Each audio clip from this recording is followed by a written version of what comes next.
You have no idea, ladies and gentlemen. I'm going to tell you right now that whatever you perceive to be the state of the art of technology, any technology in the civilian sector, in the secret, ladies and gentlemen, they are at least, very bare minimum, 50 to 100 years ahead, beyond what you can even imagine.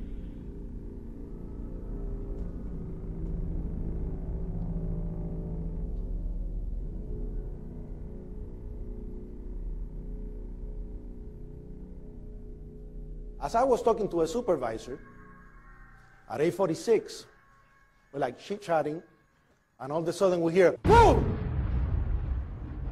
An explosion so hard that pushed us upwards. Upwards. And it came from the basement, between the B2 level and the B3 level. Screams everywhere. A person comes running into the office saying, explosion, explosion, explosion. His hands were extended, and his skin was pulled from under his armpits all the way to the top of the fingertips, and he was hanging on both hands. The false ceiling fell on top of us. The sprinkler system got activated, and when I went to verbalize that it was a generator, we hear boom all the way on the top, the impact of the plane on the top.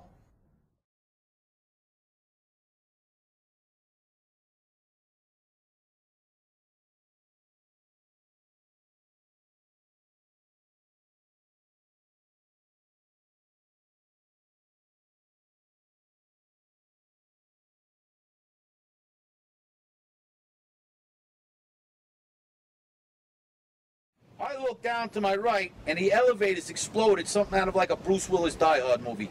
People just come running out of the elevators, on fire, fireballed. I mean, it was like, what is going on here? There's something's up here. I mean, the plane's up there, now there's fire down here. We got down to the lobby, and everything was blown out, exploded, everything was, and we were the only ones in the lobby now. We're going, wait a second here.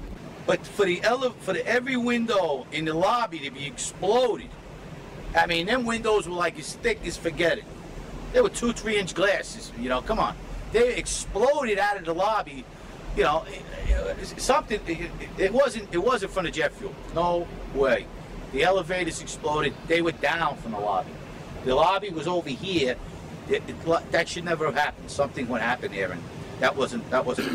We came down, it looked like a bomb went off in the lobby. There was no fire, it just looked like a bomb went off.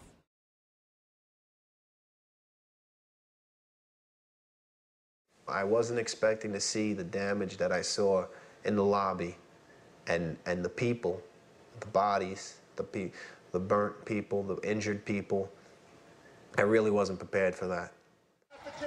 I go in, and I hear screams, and right to my right, there is 2 people on fire, burning. I just didn't want to film that. It was like, no one should see this. Pfeiffer was the first chief into the building. Right away, a guy from the Port Authority told him the damage was somewhere above the 78th floor. But all you had to do was look around. It was obvious. Something had happened right there in the lobby. You just saw that all the windows were blown out. The lobby looked like the plane hit the lobby. There were some casualties. There were several people with their hair singed, skin hanging off.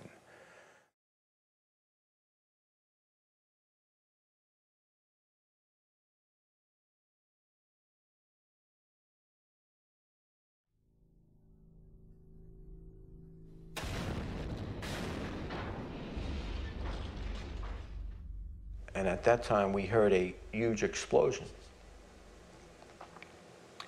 And we immediately dove for the stairs. Get back into the stairs. Let's get back into the stairs, because I had seen what happened in the lobby with the elevator being blown out.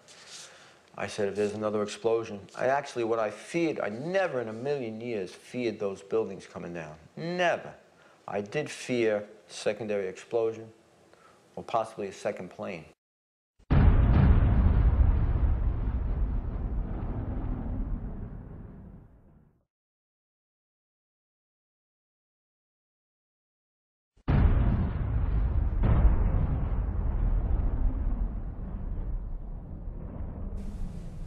30th floor.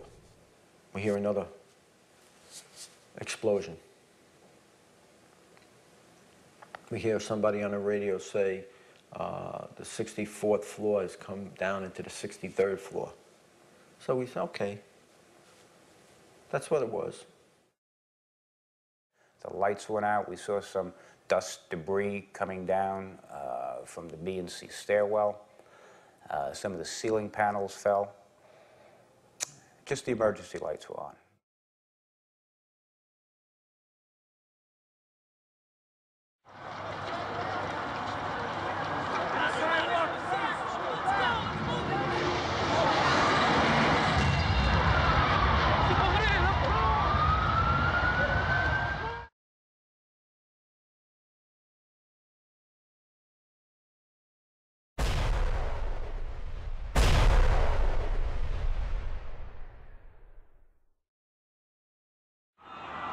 Oh my God! It was like a military plane. It was a military plane. The ball of fire that came flying out of that one was even worse than the first one. And we were standing there and I said, I can't believe this. And sure enough, there it was, another plane. The plane wasn't no airline or anything. It was a twin-engine, big gray plane.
We made it outside. We made it about a block.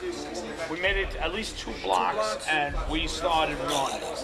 Floor by floor, it started popping out. It was if they had detonated.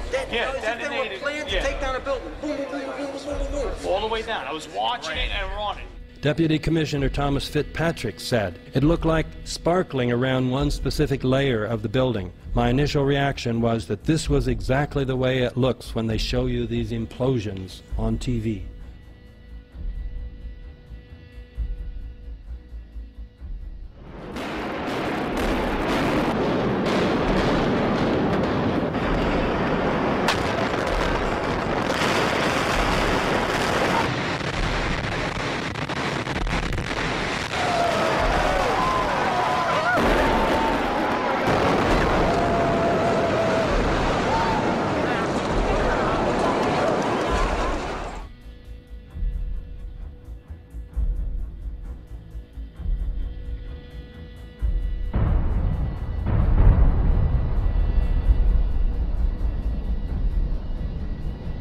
A cross-section from the World Trade Center, weighing approximately 300 tons, was embedded in the southeastern corner of the American Express building.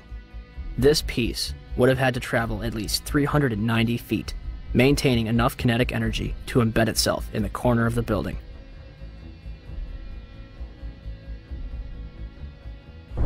Jetzt bricht übrigens der zweite Turm zusammen. In diesem Moment bricht der nördliche Turm des World Trade Centers zusammen. Wir können nur alle hoffen, dass alle Menschen aus diesem Turm evakuiert sind. Es gibt kein World Trade Center mehr. You have two 110-story office buildings. You don't find a desk. You don't find a chair. You don't find a telephone, a computer. The biggest piece of a telephone I found was half of the keypad, and it was about this big. The building collapsed to dust.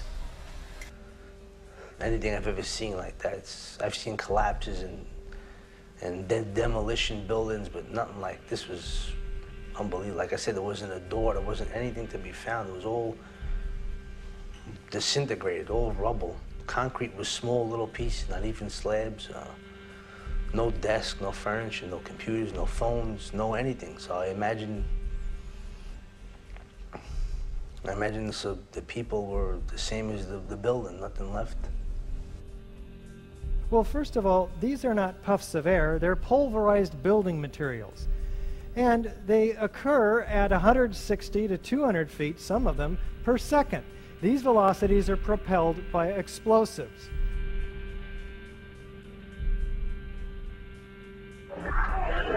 Dispatch, we've just had another explosion. Warren Street, because of the secondary explosion. We've got numerous people covered with dust from the secondary explosion.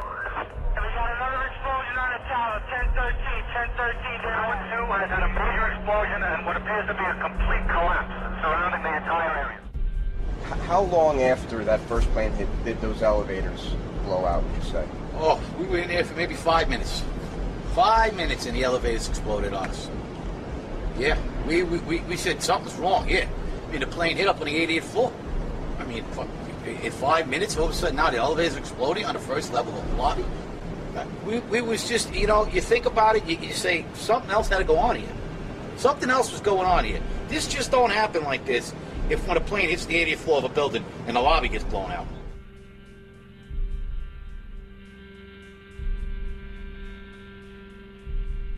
You want to call your mother or something? You gotta get back to me. You know that, you gotta get back. All right? Don't worry about me. We need to make calls right now. And the whole time you hear him thum, thum, thum, thum, thum. So, I think I know an explosion when I hear it. I was real close to Building 7 when it fell down. That didn't sound like just a building falling down to me while I was running away from it. There's a lot of eyewitness testimony down there hearing explosions. I didn't see any reason for that building to fall down the way it did. And a lot of guys should be saying the same thing. You know, we heard this sound that sounded like a clap of thunder. Turned around, we were shocked to see that the building was, well, it looked like there was a shock wave ripping through the building and the windows all busted out, and, you know, it was horrifying. And then, you know, about a second later, the bottom floor caves out, and the building followed after that, and we saw the building crash down all the way to the ground. Captain Karen DeShore said, somewhere around the middle there was this orange and red flash coming out. Initially it was just one flash. Then this flash just kept popping all the way around the building, and that building had started to explode.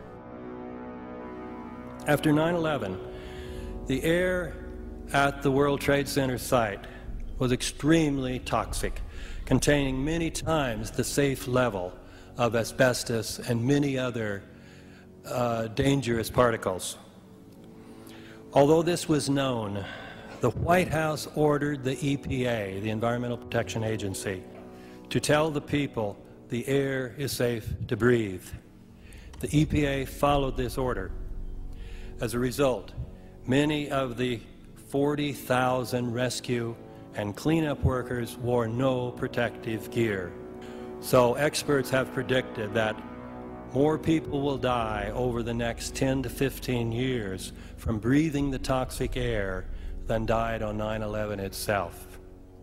We have no a priori grounds to believe that the Bush administration would have been too morally sensitive to orchestrate 9/11.